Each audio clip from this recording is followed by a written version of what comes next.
Bonjour à tous, c'est Alice du blog Grandir en langue. Bienvenue ici, je vous retrouve aujourd'hui pour la deuxième astuce de ce format spécial Un jour, une astuce.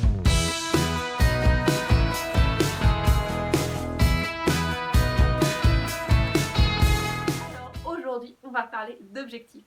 Vous en avez sûrement forcément entendu parler. Je vous l'ai forcément déjà dit, mais tant pis, je ne peux pas vous donner une astuce sans vous parler des objectifs. Alors l'astuce que je vais vous donner aujourd'hui, elle est toute simple. Si ce n'est pas déjà fait, fixez-vous un objectif précis, un objectif très précis et tenez-vous à cet objectif. Alors, cet objectif, il va vous être personnel. Il ne doit surtout pas être imposé par quelqu'un d'autre. Je déconseille en tout cas d'apprendre une langue pour faire plaisir à quelqu'un. Sauf si faire plaisir à quelqu'un c'est votre objectif. Vraiment très important que cet objectif il vous corresponde. On a tous une personnalité, on a tous des goûts différents. C'est pour ça qu'il ne peut pas être imposé à quelqu'un. Apprendre une langue, même si forcément il y a des choix de langue qui vont être nécessaires pour le travail. Parce que par exemple l'anglais c'est une langue qu'il est difficile de ne pas pouvoir parler aujourd'hui. Mais en soi, il faut trouver un objectif personnel pour vraiment être motivé.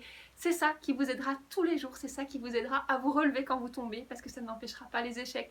C'est ça qui vous aidera à savoir où vous allez, à prendre le matériel nécessaire, à être bien armé pour pouvoir atteindre ce fameux sommet. Croyez en cet objectif, ayez confiance en cet objectif et surtout rappelez-le vous régulièrement. Vous pouvez faire plein de choses pour vous rappeler tous les jours cet objectif. Faire par exemple une petite image qui symbolise cet objectif. Si votre objectif c'est par exemple de partir voyager, vous pouvez faire poser dans votre chambre, dans votre lieu de travail, une photo qui symbolise votre objectif. Vous pouvez par exemple aussi écrire une phrase qui va vous motiver tous les jours, qui va vous rappeler cet objectif. Vous pouvez écrire cet objectif à différents endroits, sur votre téléphone, à différentes pièces dans lesquelles vous allez travailler, sur un carnet, etc.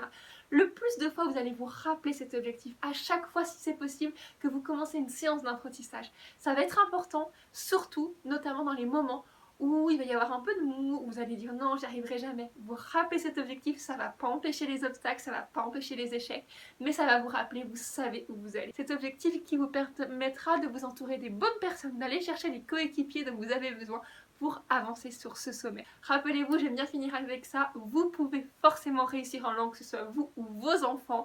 Tout le monde en est capable à condition de s'en donner les moyens et d'avoir un objectif qui vous correspond. Je vous dis à très vite pour la prochaine vidéo.